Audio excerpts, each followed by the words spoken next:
Ден соолук мыкты болуш үчүн 4 эрежени сактоо зарыл. Адистен маеге. Адис ден соолукта болуу үчүн ичкен тамак аштан тарта кыймыл-аракет, уйкуга чейин көңүл буруу зарыл экендигин айтып берген. Спутник Кыргызстан маалымат агенттиги Республикалык ден соолукту чыңдоо борборунун билим берүү программалары боюнча бөлүм башчысы Сагынбек Уезбаев менен күз мезгилинде адам өзүнө кантип кам көрүшү керектиги тууралуу сурашкан. Адис маекте жалпы эрежелерге да токтолгон.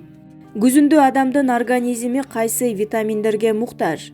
Адамдын организми жаз, күз дебей эле жыл бою витаминдерди талап кылат. Витамин латынчадан которгондо өмүр берүүчү заттар дегенде түшүндүрөт. Буларды организм өзү иштеп чыкпайт, ал биз жеген тамак аш менен келет. Алардын кызматы зат алмашууну жакшыртып, тамактын аш болуусуна, сиңишине жардам берүү. Витамин жок болсо, организмде ар кандай оорулар келип чыгат же буга чейинки илдеттер күчөшү мүмкүн. Жайкысын суу ичип, жер-жемиш менен эле азыктанасың. Ал эми күзүндө тое тамактангың келет. Муну организм талап кылабы же сезонго жараша ушундайбы? Күзүндө аба ырайы сууктангандыктан организм стресске учурап калышы ыктымал. Себеби жайга караганда күз мезгилинде күндү азыраак көрүп калабыз. Анын айынан маанайыбыз түшөт дагы, компенсация кылуу үчүн тамакка көп көңүл бурабыз. Экинчиден, организм жайкы мөмө жемиштерге тоюп, күзгү азыктарга басым жасайт. Бизде азыр бышыкчылык, эң жакшысы өзүбүздө өскөн жер-жемиш, мөмө жемиштерди жегенде сунуштайт элек. Кышкыга кыям кайнатып, салаттарды жабабыз. Алардын көбү кайнатылып, куурулат эмеспи? Демек, булардын пайдасы азбы? Бышырылганга караганда чийкиси витаминдүү кетет. Экинчиден, үйдөн жабылган салат, компот, бадыраң деги эле консервацияланган азыктардан оолак болууга чакырат элем. Себеби үйдө микробдон арылуу процесси стандартка ылайык жүрбөйт. Жалпы технология сакталбайт. Ошонун айынан ботулизм деген өтө коркунучтуу, машаккаттуу илдет пайда болуп калышы ыктымал. Анын токсини өтө кооптуу. Аз убакыттын ичинде адамды өлүмгө чейин алып барат. Жада калса 5-6 сааттын ичинде эле каза болуп калышы мүмкүн. Технология сакталып, заводдо консервацияланган азыктарды алууга болот. Эң жакшы жолу мөмө жемиштерди тоңдуруп же кургатып алуу керек. Сезонго карабай эле туура тамактануунун жолуна токтоло кетсеңиз. Ден соолук мыкты болуш үчүн тамак ашыбыз маанилүү роль ойнойт. Биринчиден, ал баардык нерсеге шайкеш келиши керек. Маселен, көп жеп алып кыймылдабай койсо адам толуп кетет, же көп кыймылдап, аз тамактана турган болсок дагы организмге жетиштүү заттар барбай калат. Жеген азык коопсуз, тагыраагы туура даярдалган жана туура сакталган болушу керек. Күнүмдүк тамактанууда азыктын 3/1 белокко бай болушу зарыл. Мындайча айтканда, эртең менен, кечинде, түштө курамында белок бар тамак аш жеш керек. Дагы 3/1 ун жана дан азыктары, нан, макарон, күрүч, гречка, дагы 3/1 бөлүгү жер-жемиш, мөмө жемиштер болушу шарт. Күнүнө 3 ирет тамактанып, 2 жолу шамшум этүү керек. Шамшум десе бир кесим таттуу нан, шоколад эмес, ал пайдалуу болушу керек. Тамак мээни өз убагында керектүү глюкоза менен камсыздап турат. Куурулган тамактан оолагыраак болсок, сууга, бууга, мешке, тандырга бышырылганы пайдалуу. Анткени май ысыганда өтө зыян заттар бөлүнүп чыгат. Белок көп болсун десеңиздер, этти көп жеңиздер. Мындан тышкары, балык өтө керектүү азык. Тилекке каршы балыкты аз колдонобуз. Куурулганын же туздалганын жейбиз. Ал анчейин деле пайдалуу эмес. Балыкта өзгөчө кичинекей балдардын өсүп өнүгүүсү үчүн керектүү заттар бар. Ошону жок дегенде жумасына 1 ирет жесек абдан жакшы болмок. Андан сырткары куштун, тоок, каз, өрдөк жана башка этинде май аз. Үйдө багылган куштар жакшы болот. Дүкөндө сатылган тоокторго кепилдик бере албайбыз.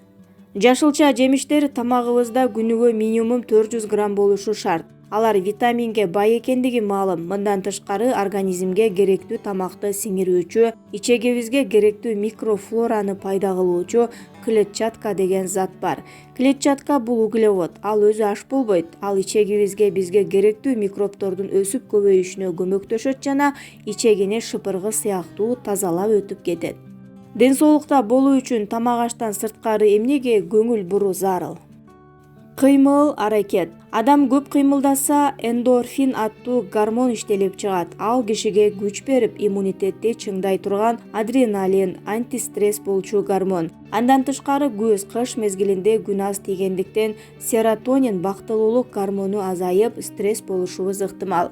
Ал гормон көңүлүбүздү көтөрүп, бактылуулук, махабат деген сезимди тартуулайт. Чөгүп кетпөө үчүн кыймыл-аракетти күчөтүү керек. 10-17 жашка чейинки балдар күнүнө 60 мүнөткө чейин активдүү кыймылдашы керек. Ал эми 18 жаштан 64 жашка чейинки кишилер жумасына 2,5 саат же болбосо күнүнө 20 мүнөттөн кем эмес кыймылда болушу зарыл. Жөн эле басып коюу жетишсиз. Чекебиз тердеп, кышылдап, күшүлдөгүчө баттан басуу керек же велосипед теп чуркашыбыз керек. Иш күндөрү таза абада 30-40 мүнөт, дем алыш күндөрү 4 саатка чейин сыртта жүрүү керек.